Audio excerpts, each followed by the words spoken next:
ఏం మూవీ తీసారంటే నిజంగా చెప్తున్నాను, ఇది మూవీ కాదండి, నిజంగా ఆనిముత్యాలు అంటారు కదండి. రామ్ చరణ్ గారు నిజంగా చెప్తున్నా, నిజంగా మీకు నిజంగా మీ యాక్టింగ్ మటుకి నేను ఫిదా సార్. రామ్ చరణ్ గారు మెగా చిరు తనయుడు అనిపించుకున్నారు. ఆ రోజు ఎలా ప్రూవ్ చేస్తున్నారు, ఫస్ట్ మూవీకి చిరు తనయుడు అని ప్రూవ్ చేసుకున్నారు. నిజంగా చెప్తున్నాను, మూవీ చింపేశారండి. మూవీ అయితే నేను లాస్ట్ 40 మినిట్స్ ఏడ్చాను. 30 మినిట్స్ అయితే ఇంకా నాకు కంట్రోల్ అవ్వాలి, ఏడుస్తూనే ఉన్నాను. నా కళ్ళు చూస్తే తెలుస్తాయి. లిటరలీ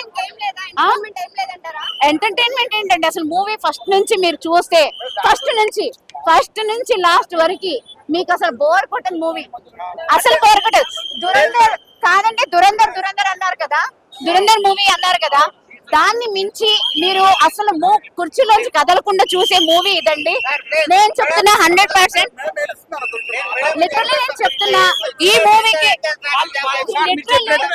లిటరల్లీ మీకు చాలా మంచి మూవీ, చూడండి.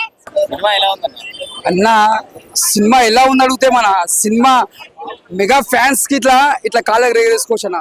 ఆయన యాక్టింగ్ కి ముందుగా హ్యాట్సాప్ చెప్తారు. రామ్ చరణ్ యాక్టింగ్ కి సూపర్ చేసినాం అన్న. మొగతీర ఒకటి, రంగస్థలం తర్వాత నాకు నచ్చిన యాక్టింగ్ అంటే, ఉదిగిపోయిన క్యారెక్టర్ అంటే పెద్ద అని చెప్పొచ్చు. అంత బాగా చేసిండు, నటించడం కూడా అంత బాగా నటించిండు. అంటే మళ్ళీ మనకు ఒక మెగాస్టార్ చూసుకోవచ్చు, ఆయన నటిస్తుంటే అంత బాగా చేసిండు.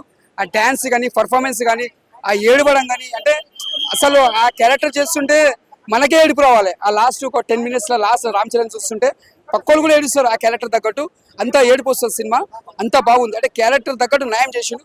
మెయిన్ బుచ్చిబాబు గారు ఆ క్యారెక్టర్ రామ్ చరణ్ తప్ప ఎవరు చేయరాను. అంటే నాకు తెలిసిన అయితే నేను చెప్పిన వాడికి ఆ క్యారెక్టర్ తగ్గట్టు రామ్ చరణ్కి సెట్ అవుతుంది, వేరే వాళ్ళు సెట్ కాదు. ఆ క్యారెక్టర్ అంతా బాగా చేసింది. గుడిపోయే సినిమా అంటే నాకు ఒకటే చెప్తున్నానా, ఆయనకి ఒకటి కుస్తీ ఫైటింగ్ చేస్తాడు, అదొకటి హైలైట్ అని చెప్పొచ్చు. అంటే బాడీ బిల్డింగ్ వచ్చేస్తాడు. క్రికెట్ నార్మల్ గా మనం ఊర్లలో క్రికెట్ ఆడతాం చేస్తాం, అది టైం పాస్ కి అంతవరకు అనుకోది. అలా మెయిన్ క్రికెట్ సంబంధం కాదు, జస్ట్ మనం ఊర్లలో మనం క్రికెట్ ఆడుకోవడం అప్పుడు ఆడతాం కదా, ఆయన అంతే ఆడతాడు. మెయిన్ చేసేదని కుస్తీ ఫైటింగ్. ప్లస్ ఆయనకు ప్రాబ్లం అయితే వాడు కాల్ది ఫ్రెండ్ సర్కిల్ కొట్టే వరకు అది ఇన్ఫెక్షన్ ఏదైతే మళ్ళీ ఊరి కోసం మనకి ఇట్లా ఏదైనా సాధించాలంటే మళ్ళీ రన్నింగ్ లో రేస్ ఫస్ట్ వచ్చి మళ్ళా ప్రైమ్ మినిస్టర్ చెప్తారు నాకు గోల్డ్ మెడల్ వద్దు సార్, నాకు ఒక ఊర్లో నాకు ఒక ట్రైన్ కావాలి అని పోరాడి అది వేయించుకుంటారు చూసినావా, that is Ram Charan. And ఇంకోటి ఏంటంటే ప్రతి పల్లెటూర్లలో ప్రతి దగ్గర కూడా ఎవరికి కూడా లేని కూడా చాలా మంది ఉంటారు. అలాంటి వాళ్ళు కూడా నీకు ఇన్స్పిరేషన్, కాల్ చేతులలో కూడా ఇన్స్పిరేషన్ చెప్పొచ్చు. ఈ సినిమా మన ఒక ఎగ్జాంపుల్ తీసుకోండి, మన లారెన్స్ గారు ఒక సినిమా తీసారు కదా స్టైల్, అందులో కూడా మన ప్రభుదేవ్ గారి కాళ్ళు లేకుండా కూడా హీరోని పెట్టి మళ్ళీ కథ నడిపిస్తాడు. ఇంట్లో కూడా మన రామ్ చరణ్ గారు నిలబడి సాధించి ఒక ఊరికి ట్రైన్ వేపిస్తారు చూసినావా, యాడ్సాప్. ఇంకేం కావాలన్నా మనకు ఒక మంచి పనులు కావాలి, లాగి గీగి లేదన్నా ఇప్పుడు కావాలి. యూత్కి ఏం కావాలి, లవ్ స్టోరీ కావాలి, ఫైట్స్ కావాలి, ఇవి కావు. ఇలాంటి సినిమాలు చూస్తేనే పబ్లిక్ లో ఏందో తెలుస్తుంది. ఒక కాలు చేతులలో వాళ్ళు కూడా ఏదైనా సాధించవచ్చు అని చూపించింది డైరెక్టర్ గారు. ఒక మాస్ కాదు, ఒకటి కాదు, సినిమా మంచి సినిమా, మెసేజ్ సినిమా. రేపటి నాడు గుర్తుపెట్టుకో, మంచి గేమ్ చేంజర్ అది వేస్ట్ కదా, అంత సీన్ లేదు. గేమ్ చేంజింగ్ అసలు పోల్చొచ్చు, అసలు టాపిక్ కూడా ఎత్తవద్దు, అది వేస్ట్, అది పనికిరాదు. లేదు కథ స్టోరీ దగ్గర ఎలా తీసుకోపోయిండు, కథ న్యాయం ఎంత ఎలా చేసి డైరెక్టర్ గారు ఏదో కథ ఎంత చేయాలంత చేసింది. కానీ నువ్వు ఎప్పుడు ఒక తీరు ఉండదు కదా, స్టోరీ తగ్గట్టు కథ దగ్గర తీసుకోపోయిన సినిమా అంతే. నాకు నచ్చింది సినిమా, నేను చెప్తున్నా. నాకు నచ్చింది, బాగా చేశారు, బాగుంది. నాకేమో అనిపించలేదు, నాకు నచ్చింది. ఓకే, సినిమాలో గుర్తుండిపోయే సీన్ ఏమంటే ఏం చెప్తారు మీరు? అంటే ఇంటర్వెల్ ముందు ఏముంటుంది అవి చెప్తే ఆయన యాక్టింగ్ బాగుండే లాస్ట్ లో. రికార్డులు పగల కొడతాడు చూడండి. సినిమా లాగ్ అంటారు, మీరు రికార్డులు పగలగొడతారు.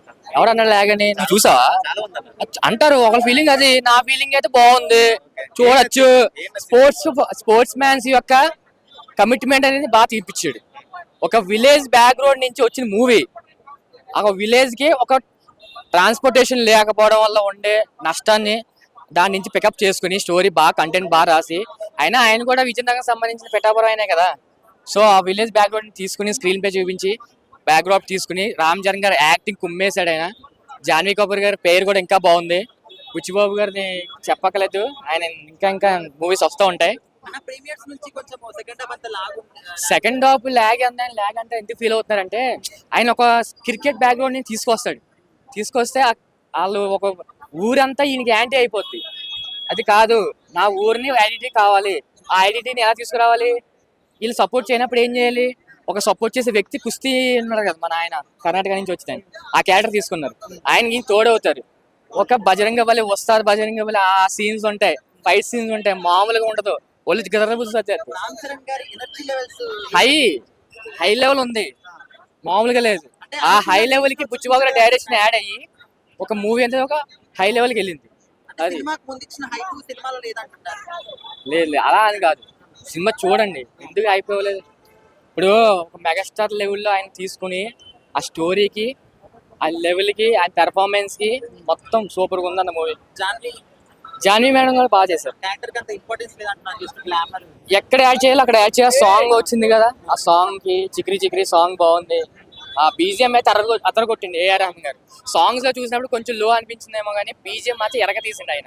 మొత్తానికి సినిమా హిట్ ఆఫ్ అంటే హిట్ అంటాను నేనైతే. అంటే హైలైట్స్ అంటే ఏం చెప్తారన్న? హైలైట్స్ అంటే మన పట్టుదలగా గేమ్ ఆడాలి, పట్టుదలగా మనం ప్రయత్నించింది ఏమీ లేదు అన్నట్టుగా మనకి గెలవాలి అని పట్టుదల ఉంటే ఏదైనా గెలవగలం అని చూపించిన రామ్ చరణ్ గారు. ఈ పట్టుదల మాత్రం చాలా ఎక్సలెంట్గా చూపించారు. కుర్రాళ్ళకి మాత్రం ఈ సొల్యూషన్ ఉంటుంది, అది చాలా బెస్ట్. అది ఇప్పుడు సినిమాలో చూపించినట్టుగా మొత్తం అందరికీ కూడా పట్టుదలగా ఉండాలి అని కోరుకోవాలని. స్టోరీ నారేటివ్ అంత పర్ఫెక్ట్ గా ఉందంటారా? సూపర్ స్టోరీ అన్నది పర్ఫెక్ట్. అంటే మన ఊరు కోసం అంటే మనం ఒక కొండోడు అనే వెళ్ళి విలేజ్లోకి వెళ్ళి సిటీలోకి వెళ్ళి అంతలాగా పోరాడి ఆడాడంటే అది గర్వకారణం అని చెప్పుకోవాలని మనం అనుకోవచ్చు. ఎందుకు సినిమా అంత లాగ్ ఉంది, బోర్ ఉందని అంటున్నారు? లేగం లేదు, బోరం లేదు. ఫస్ట్ హాఫ్ ఏంటంటే కొంచెం అటు అంటే కొంచెం స్లోగా ఉన్నట్టుగా అనిపిస్తుంది. సెకండ్ హాఫ్ మాత్రం చాలా ఎక్సలెంట్ గా ఉంది. హాయ్ అండి, హాయ్ సినిమా చూసారా మీరు? యా ఎలా ఉంది సినిమా? మూవీ చాలా బాగుంది. ఫస్ట్ హాఫ్ కొంచెం లాగ్ ఉంది, but second half made up for it and it's really good. అంటే సినిమాలో చూడాలి కన్ఫర్మ్ గా ఈ సీన్ బాగుంటుంది అని చెప్పేసి ఏముంటుంది? స్పోర్ట్స్ రిలేటెడ్ సీన్స్ అన్నీ చాలా అపీలింగ్ ఉన్నాయి ఆడియన్స్ కి, ఎస్పెషల్లీ స్పోర్ట్స్ ఆడే వాళ్ళకి. చాలా బాగుంది. అంటే ఈ జనరేషన్ అంటే జెన్జీ ఇవన్నీ పట్టించుకోరు కదా, ఈ స్పోర్ట్స్ కావచ్చు, ఈ గేమ్స్ అని, ఫోకస్ అని అవి ఎక్కువ పట్టించుకోరు. బట్ మీరు వాళ్ళకి ఏం చెప్తారు? అంటే పేరెంటింగ్ తోసేస్తున్నారండి. స్పోర్ట్స్ వైపు ఎంకరేజ్మెంట్ ఎవరికి ఉండదు అంత. Only people who have awareness sports వైపు కూడా వెళ్ళొచ్చు, అది కూడా కెరియర్ అని చెప్పి. లేదు అంటే టాలెంట్ చిన్నప్పటి నుంచి గుర్తించిన వాళ్ళకి ఇది ఉంటుంది. సో కంపారిటివ్లీ స్పోర్ట్స్కి ఎక్కువ పుష్ చేయరు. అది మారాలి. అది మారకుండా మనం ఏం చేయలేం. కానీ ఎందుకంటే నిజానికి నా ఫ్రెండ్స్, నా సర్కిల్ నేను చూసినంత వాళ్ళందరికీ స్పోర్ట్స్ అంటే చాలా ఇంట్రెస్ట్. ఇంకా కొంచెం పుష్ చేస్తే ఎంతో దాకా వెళ్ళగలరు. అంటే అది హాబీగా మాత్రమే చూస్తాం కానీ కెరియర్ గా చూడడం ఆపేస్తాం. It's only for entertainment purpose అన్నట్టే ఉంటుంది. సో అంటే mainly middle class, upper middle class, lower middle class వీళ్ళకి ఎక్కువ. People who think they can't make it, లేదంటే వెనకాల ఏదో ఒకటి ఉండాలి మనకి బేస్ అనేటప్పటికి ఆ హాబీ మీద ఇంట్రెస్ట్ కూడా పోతుంది. సో అది మారాలి. అండ్ సినిమాలో చూసుకుంటే మ్యూజిక్ విషయంలో ఏ విధంగా? Music was really good. Elevation కానీ లేదంటే క్యారెక్టర్స్కి బోనస్ పాయింట్స్ అని చెప్పుకోవచ్చు మ్యూజిక్. ఎందుకంటే ఎవరికైనా మూవీ చూసే ప్రతి ఒక్కరికి ఎలా ఉంటుందంటే music takes you in to the movie rather than the characters మనం ఎంత ట్రై చేసినా కూడా మ్యూజిక్ లేకపోతే అది మోల్డ్ అవడం కష్టం. So it is really good. Sometimes music is like the best part of the movie. ఈ మూవీ లాగే లైక్ అది టోన్ సెట్ చేస్తుంది. సినిమా మొత్తంలో చూసుకుంటే ఏడ్చాం చాలా అని చెప్పి చాలా మంది అంటున్నారు. అంటే ఏడ్చేంత సీన్స్ ఉన్నాయి. At the end when you actually achieve something, ఇప్పుడు ఇదేంటి ఏదన్నా ఒక ట్రెక్ చేసి పైకి వెళ్తే సెన్స్ ఆఫ్ అచీవ్మెంట్ ఉంటుంది కదా. So when you win something and you have a purpose behind it, obviously it's emotional. నేను ఏడ్చానండి.